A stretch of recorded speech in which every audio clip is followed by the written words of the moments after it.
Is this the best budget deck in all of Flesh and Blood?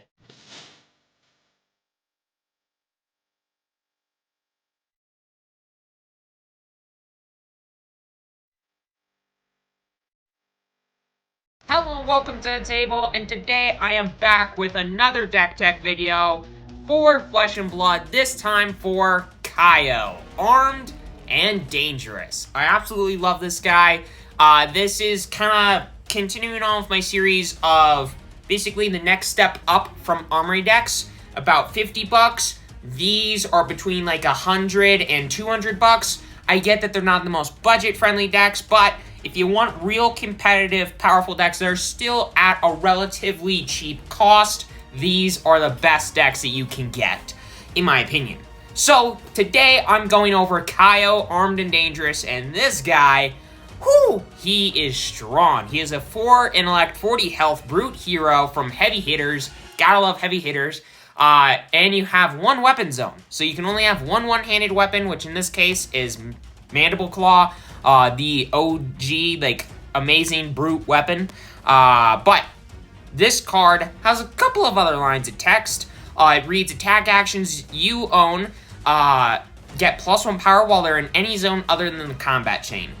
That's kind of confusing to read and understand at first, but basically all you need to know is that brutes care a lot about discarding stuff with 6 or more power, and you can run 5 powered cards in your deck and still discard them, and they'll still count as 6s, which is the important bit. In addition, Kyle cares about you discarding 6s because the first time you discard a card with 6 or more power each turn, each of your action phases, you create a might token, which at the start of a turn pops and gives your next attack +1 power. So good stuff. It can give your stuff power. It can make your deck just function more smoothly. Sure, you only have one Mandible Claw, but for what he does, it does a lot. And man, is it strong. I would say Kayo is pretty easily the best brew in the game and one of the better aggro decks in the game, especially with Aurora being gone now. But yeah, let's get into things. Just looking at this absolutely beautiful deck. Starting off with the weapon and the equipment. Mandible Claw, I've already talked about a little bit. This is a 3-powered, one-handed brute weapon with a once per turn action to pay 2 and attack with it. And if you've discarded a card with 6 or more this turn, Mandible Claw gets go again. So you can discard a 5, it'll still count as a 6 for Mandible Claw. Just want to, like, really nail that down because that is a big deal. But yeah, the fact that this can get go again just allows you to go a little bit wider because this deck does want to go a little bit wider than some other brute decks in the game. Just kind of wants to send one attack, go again, then another attack. If you can, Mandible Claw, then your last kind of like chain ender, which is normally disruption or just a massive beater. But yeah, Mandible Claw can be a really good way to allow you to, permitting you have the resources, really extend the combat chain. But then, for the equipment suite, there's a lot of really powerful cards. Probably the best of the bunch is Beaten Trackers. This is a 1-block brute leg piece with Battle Worn. And whenever you discard a random card with 6 or more power, including a 5 in this deck, you can destroy this to get an action point. Some of your stuff is not always going to have go again. Sometimes you're not going to be able to draw the things that have go again or can get go again. So it's really unfortunate because you're just going to draw clunky hands from time to time. But this card, because pretty much all of your stuff says when it attacks, you discard a card, or you draw a card, then discard a card at random. This card can allow you to basically get go again because an action point basically acts as another, like, resource to attack with. Just basically free go again is what this card reads when you need it. But in addition, I got a couple other pieces. Knucklehead, pretty much just a 2-block temper. I mean, sometimes you can use its action to destroy itself. Roll a 6-sided die, and until the end of your turn, your base intellect is the number rolled. If you're really behind and you really want a way to claw back in, rolling this can help you. Blocking for 2, and then rolling a dice. Maybe you roll a 6, maybe you roll a 5, and you go up. Maybe you just roll a 4, and you don't get anything. But if you get under that, you're kind of done. So it's a big risk, but it can be really helpful when you need it. But then there's Hide Tanner, which is a 1-block battle-worn arm piece that whenever you discard a random card with 6 or more power, you can destroy it and get 2 might tokens. It's pretty much the same thing as being trackers, but it can give you some more power, basically, on your attacks, on your future attacks. So that can be cool. Plus, this can act defensively because there are ways to discard cards with 6 or more, or 5 or more in this deck during your opponent's turn. So that's cool too. So it can allow you to make your stuff hit for a little bit more on your opponent's turn, or on your next turn. But then lastly, there's Bark Bone Strapping, a 1-block battle-worn chess piece that at instant speed you can destroy it, roll a 6-sided die, and gain resources equal to half the number rolled, rounded down.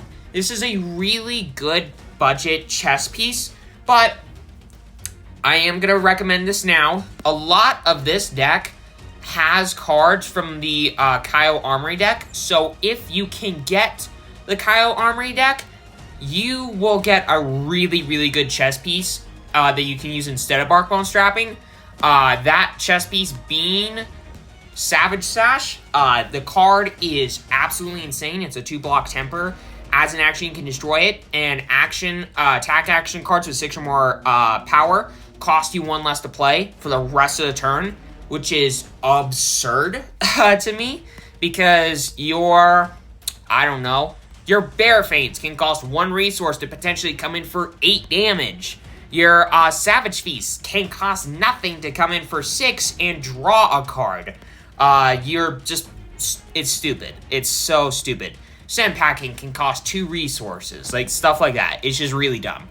So if you do want to get this deck, you can get a lot of the resources to make this deck really, really powerful by getting the Kayo Armory deck, then kind of filling out the deck from there, because you can spend $50, get a ton of really powerful, good cards, in addition to a chess piece that is a lot better than Bark Bone Strapping. But if you, one, don't want to get the Kayo Armory deck, you just kind of want to just go with this, or 2, you can't get the Kayo Armory deck, this chess piece still works really well. It's not as good, but it does still do the job to get you resources. Because, I mean, you can roll a 6-sided die, gain resources equal to half the number rolled, rounded down. I mean, you can get 3 resources potentially, which, I mean, you gotta roll a 6 in order to do that. You can roll a 5 and get 2 resources, like, relatively. You want to get 1 resource, 2 resources out of this, and it's pretty easy to do that, just as long as you don't roll a 1. You're going to be good, like, a lot of the time with this, so that's good for you. But then in the main deck, there's a couple of different categories of cards. Cards that are kind of like just chain enders, that just come in for a crap ton of damage, or interact. Then there's the other category, which is just go again. Just either allowing you to get go again on your future stuff, or it comes in for go again, or something like that. So let's go with the go again stuff first, because that's what you're going to be starting off with on your turn, or that's what you're going to be primarily wanting to do first to set up in order to allow you to go wider and deal more damage, essentially.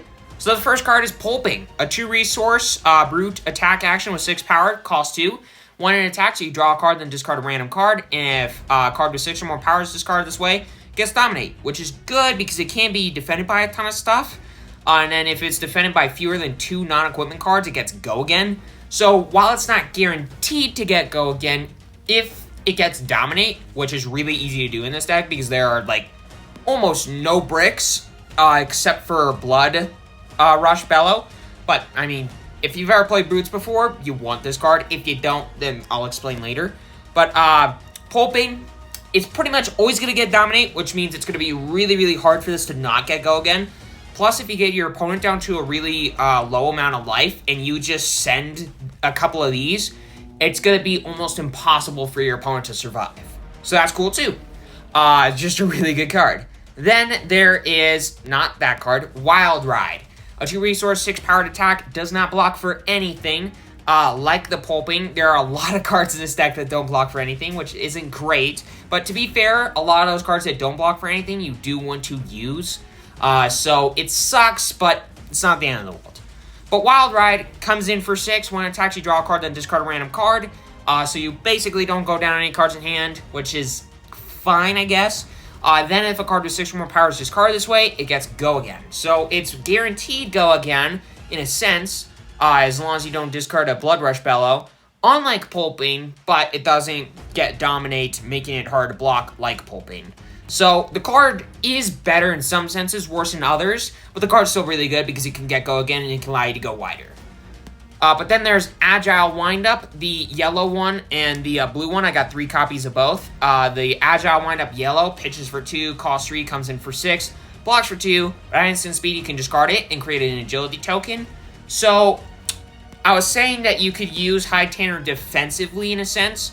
I mean, not defensively. You can use it on your opponent's turn. You won't get the Might token off of Kayo because it's got to be during your action phase.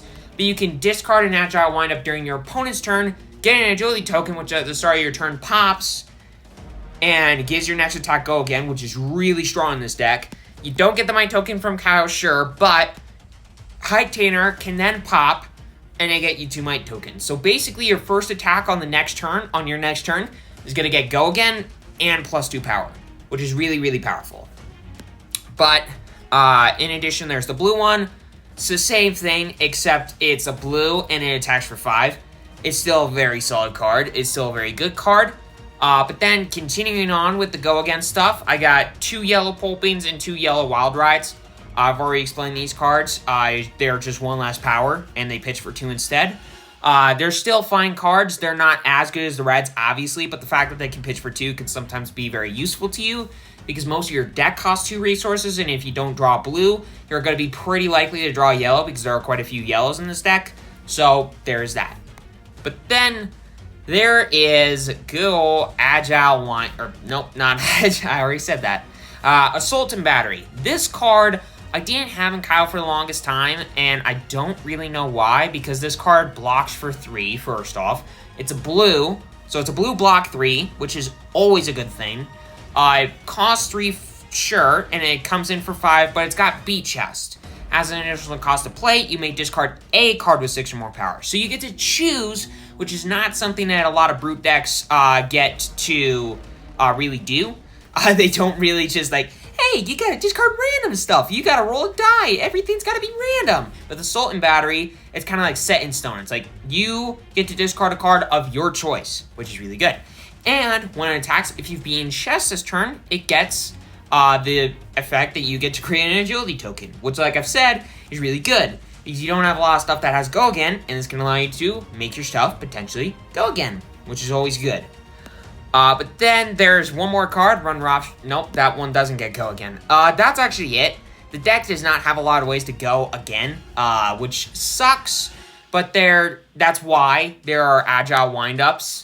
That's why there are also yellow Wild Rides and yellow Pulpings in addition to the Reds, because Brutes just have so few good ways to go again that it just kind of, you got to run a lot of cards that might seem mediocre, but realistically do work. But then the next portion of the deck is things that just beat a ton, that just do a ton of just power, damage to the opponent, or interact. So the first one is Bear Fanes, which I also have 3 yellows. But this card costs 2, comes in for 6. When it attacks, you draw a card, then discard a random card. If a card with 6 or more power is discarded this way, it gets +2 power. So pretty much always this is going to be a 2 cost 8 powered attack, which is insane.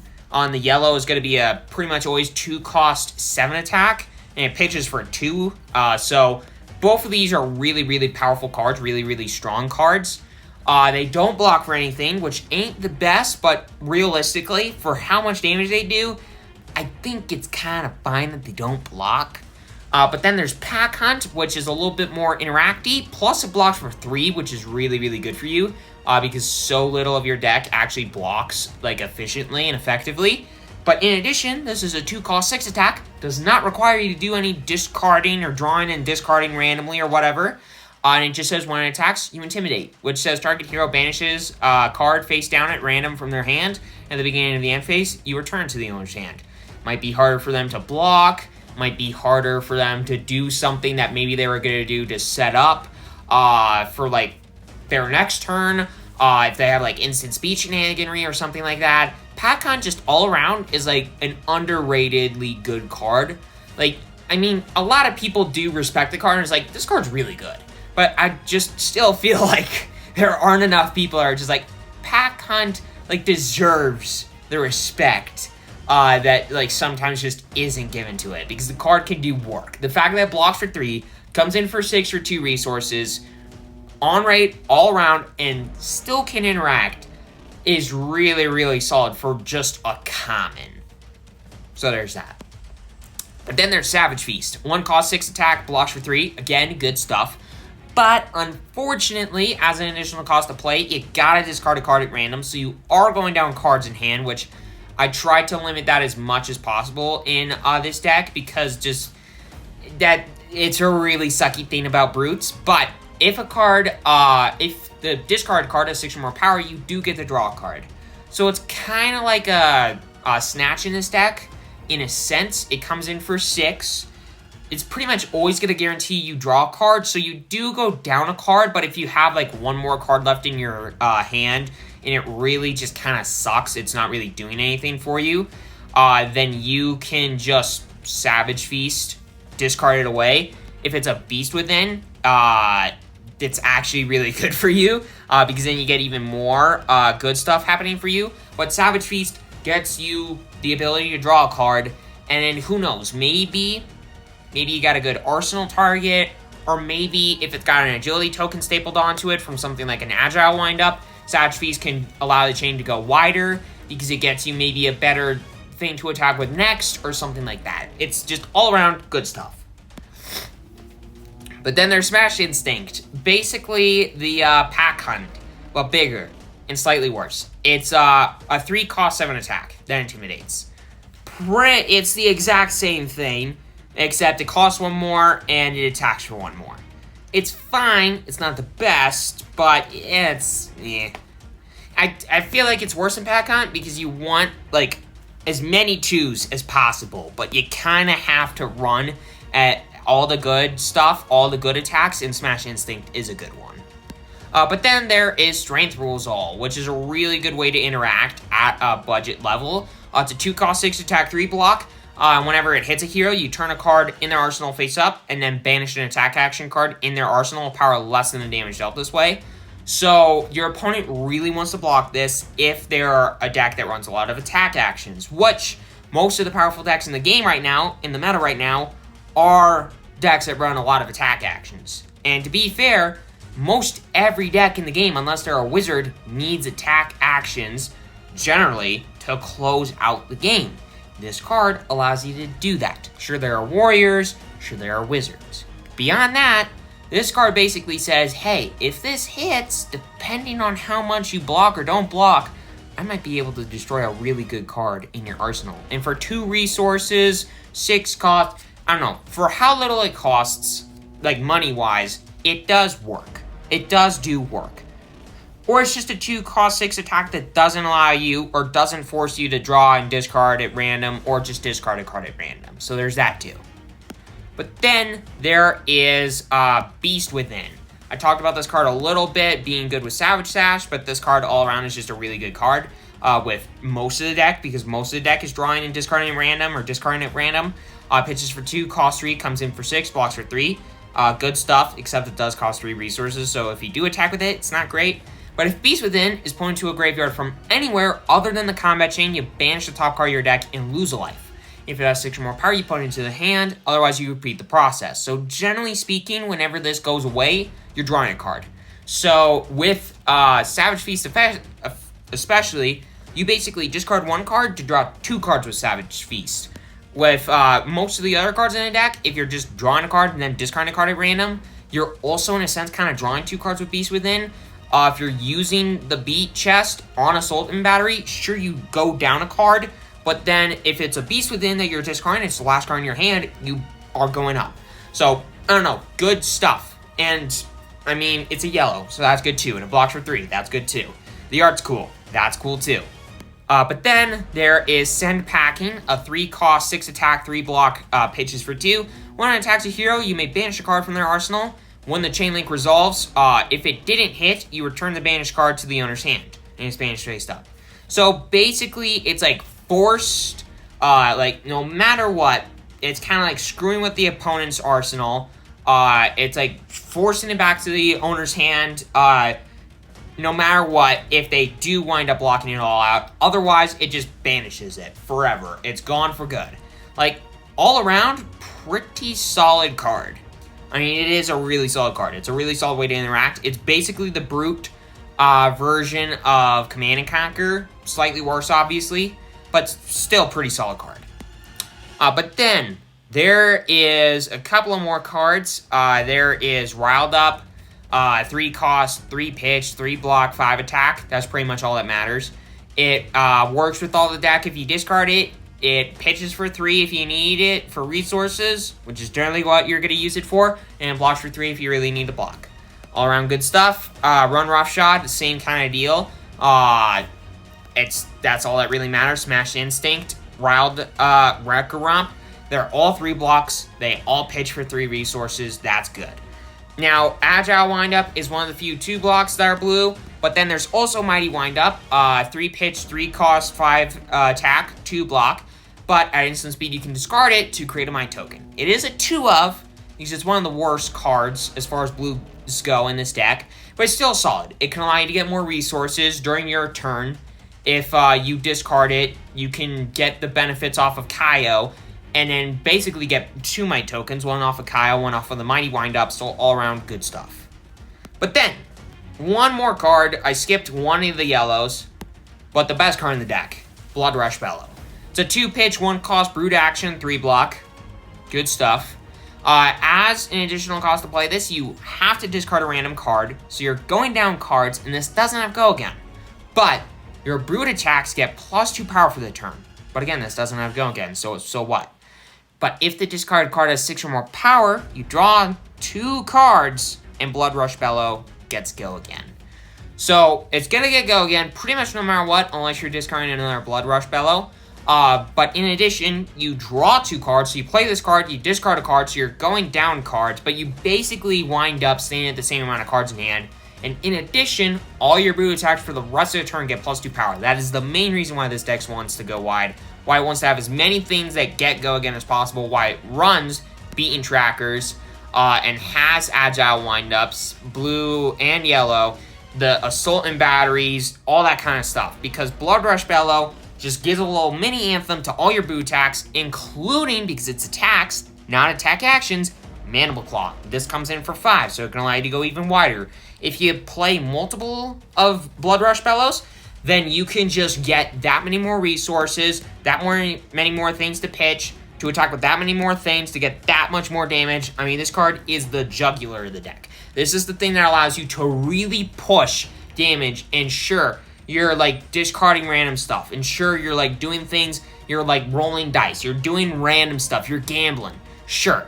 But this card allows you to really force and go over the top and just do so much extra stuff. And maybe even potentially win the game. But that is the main deck. There is a sideboard. And for those of you who do want to upgrade the deck further, I got some maybe stuff. This is a little bit old, so there's probably some stuff that I want to add at some point. But this is some of the more important stuff. I was talking about that Savage Sash earlier, but there's some other stuff, some really good inventory staples like Warmonger's Diplomacy and Weakest Link, and then all the best equipment in the deck that this deck can get, and then some really good main deck stuff like Command and Conquer and Swing Big, which is its own absurd busted card. But anyways, main deck, inventory. Gotta have Arcane Barrier, Null Rune Gloves, Null Rune Robe. The arm piece and the chest piece are the worst in this deck. Knucklehead, I don't know. Realistically, you got Skullhorn. This has Arcane Barrier too. So you have 3 pieces of Arcane Barrier. The one that you really want to keep is that leg piece, that Beaten Trackers, to get, like, the Go Again if you really need it. So even if you have Savage Sash in your deck, I would still keep the Null Rune and the Arcane in your inventory like this, because you really need that Go Again when you need it. But yeah, you gotta have Arcane Barrier, and these are the 3 pieces of Arcane Barrier equipment that I got. I got some really good defensive cards. That's pretty much all the inventory is just good ways to defend. Clash of Might, 2 cost 6 attack, pitches for 1, blocks for 3, good stuff. Whenever it defends, you clash with the attacking hero. The winner creates a might token, which is really good for you. More power, more good stuff. I was thinking about putting in Clash of Agility in the inventory as well, but I really thought that No Fear was a better card. I mean, I was maybe thinking of going down one copy of No Fear, one copy of Reckless Swing, and maybe one of the Arcane Barrier pieces and putting in the Clash of Agility, but you really don't want to go too defensive with this deck either, so there's that too. And I do personally believe that Clash of Might is a little bit better than Clash of Agility in this deck, is if you're defending more, you just want more power. You don't really want to go as wide, because with this deck, you need as many resources as possible to go wide. So if you're kind of defending a little bit more, you kind of want to go just one big attack, which is why Clash of Might is better defensively, in my opinion. But yeah. Then there's No Fear. It's a 0-cost brute instant. As an additional cost to play it, you may banish any number of cards with 6 or more power from your hand, including the 5s, you know, because of how Kayo works. And at the beginning of your end phase, you return them to your hand, and the next time you would be dealt damage this turn, you prevent X damage, where X is 2 plus the number of cards banished this way. So it can just allow you to prevent a ton of damage if you really need it, and in addition, all those things that can block for nothing basically turn into cards that can block thanks to No Fear. Plus all those cards you banish, they go back to your hand at the beginning of the end phase, which is good for you. So you're kind of going down stuff in hand, but realistically you're like you're defending, you're not defending. It's a good card. It's a good card. It can basically be a block 3 when you need it. If you're only banishing one, like no block, like a Pulping or something like that. But No Fear, just all around, it can be solid. It can be really, really solid for you. Plus, it's an instant, so it can act almost as like a D-React too if you really need it. So yeah, all around good stuff. But then 2 D-Reacts, Sink Below. You'll know it, you'll love it. It's a 4-block D-React. It's good for you. It is kind of like No Fear. It is a miss, which is not great for you. But Sink Below is a really good defensive card, because one is a D-React, which is always good to have, and it's a 4-block. So that's great. Reckless Swing, same kind of thing. It's also 4-block, but it pitches for 3, which is notable and really good. But as an initial cost to play it, you discard a random card, so you're going down a lot of stuff, sure. But if the discard card has 6 or more power, you deal 2 damage to the attacking hero. So if it's later on in the game, this can kind of be in another way for your opponent to like kind of think. Kind of like with Pulping, it's like how many more Pulpings do they have in the deck? If they draw those because of the Dominate, potential Dominate, how much life do I need to have in order to actually stay alive? Reckless Swing is just like another kind of card that the opponent has to calculate about, like if it's in the deck, if it's not in the deck, who knows? How much life do I need? That kind of thing. So, all defensive cards is what the inventory is, and in the main deck, all aggressive and all interaction when you need it. But for that side, I hope you really enjoyed this video. I do really, really like this deck. I do think it's one of the better, if not the best budget deck for like this kind of price in the game right now. But with all that aside, hopefully you all enjoyed this video. Make sure to hit that subscribe button, hit that like button. It's completely free, you won't regret it. And have a great rest of your day, everybody.